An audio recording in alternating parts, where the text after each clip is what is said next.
This is what the Mavericks need to do if they want to win the finals. The Mavericks just lost to the Celtics again, which means they are going back home to Dallas 0-2. And while going down 0-2 when Boston was at home, so by, the technicalities, Boston, or rather Dallas, didn't lose a game they were supposed to win, if that makes sense. Like basically they always say, a series doesn't start until a team loses at home or wins on the road. I forgot exactly how the saying goes. So basically what that saying kind of means is like Dallas didn't lose a game that they were supposed to win yet because they haven't been home. However, they don't have home court advantage. So if they want to win the finals, they have to win at least one on the road. So we'll get into that, but I'm just saying that's the whole, saying behind it. I don't think the series is over because 2-0 could quickly turn into 2-2. You know what I mean? One team wins 2 games. Another team wins 2 games. We saw it in the Minnesota series, although it was opposite, which was really funny, that Minnesota won the first 2 games on the road, and then Denver won 3 and 4 on the road.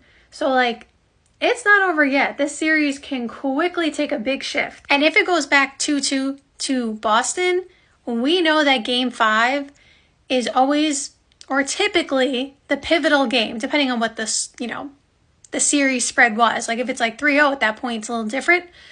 But if you go back 2-2, Game 5, pressure is on for both teams, but especially for Boston being at home. But if Dallas wants to get back in the series, here are the things that I think they need to do in order to win at home. Number 1, most importantly, Kyrie Irving has to get going. There's not any kind of analysis necessarily for that. It's just that Kyrie has not been the Kyrie we, have come to expect. We have not seen fourth quarter takeover Kyrie. We haven't seen that. And what was funny was, I think it was in the first quarter or the second quarter, and they said, Kyrie just got in double figures. And they showed his stats on the screen, and he got 10 points, and he was 5 for 10. So that means he was shooting 50% from the field. And I'm not even kidding, 2 seconds before that, when he made the shot, I was like, wow. Did Kyrie, and no disrespect to him, but I'm just saying, I was like, is this Kyrie's first point? It felt like Kyrie was 1 for 10 or 2 for 10 at that point. And then I saw on the screen, it said 5 for 10, and it just didn't feel like that. Again, I'm not saying that disrespectfully. I'm just saying, I didn't see the other 8 points, if that makes sense. Yes, I technically saw it on the screen, but you know what I mean. If you watch basketball and you watch the NBA. It didn't seem like he had any points at all, or rather very little. And it didn't seem like he was efficient. So that's kind of how it felt throughout the game with Kyrie. I felt like he was missing so many shots that we never see him miss. I don't know if it's Boston's defense. I don't know if he's rushing his shot. Sometimes he does look like he's rushing a little bit. I don't know what it is, honestly. But Kyrie is missing shots that are easy for him. So one thing that has to happen is Kyrie needs to be special. I said that before the series started when I was giving my X factors, I guess, for Dallas in order to win the finals when they were going to play Boston. I said Kyrie and Luka have to be special because they have to make the defense work. They have to make Drew Holiday and Derek White, they have to exhaust them. They have to. And that's something I'll get into in a second. But if they're not exhausting them on the defensive side of the ball, then it's just going to make it easier for Boston on the offensive side of the ball because Jason Tatum and Jaylen Brown can kick it out to Derek White and Drew Holiday, and because their legs won't be tired, they'll make those wide open threes. Number 2, the 2 lob threats who have been incredible throughout this playoffs, but we have seen in the NBA Finals, their lobs have not even been there. They said during the game today, when I think Daniel Gafford got the lob, I believe it was him, maybe it was Derek Lively, one of the 2 of them got a lob, and they said it was the first lob. No, it was Derek Jones Jr., that's who it was.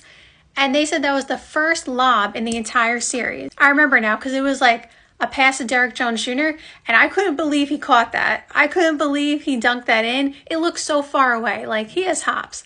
But regardless, they said that was their first lob of the entire series. They were eating teams' defensive schemes, whatever they were trying to do with the lob. It was unstoppable, unguardable before the finals.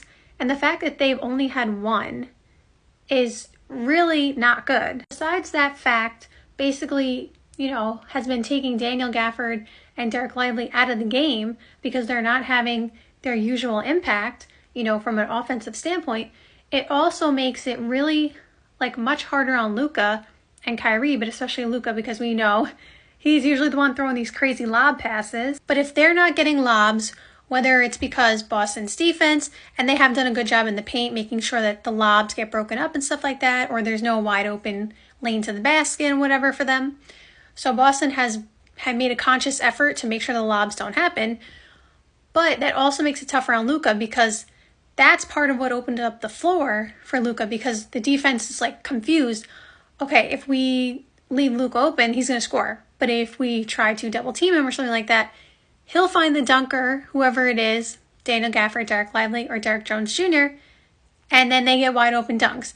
And so that's where it's like pick your poison, but either way, it's points either way. Like, it's easy baskets. So because they're not getting those easy, let's just say 10 points from Daniel Gafford, 10 points from Derek Lively, and let's just say 8 points from Derek Jones Jr. I don't know why I said 8, but whatever.